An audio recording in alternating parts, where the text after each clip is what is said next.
Turning the engine AJ799.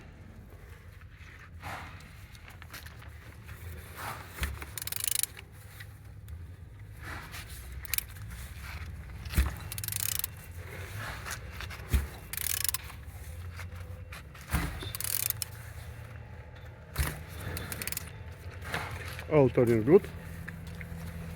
Compression is very strong, and on the front all looks good, no damage, no broken, as you can see. On this side all looks good, no damage.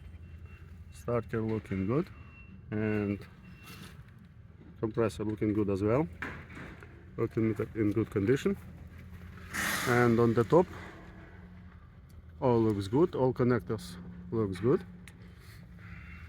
On the back side all looks good as well,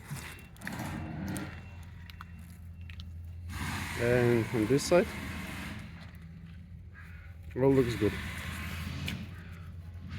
Turbo in good condition, and underneath all looks good, no damage, no broken. Turning the engine AJ799. Thank you.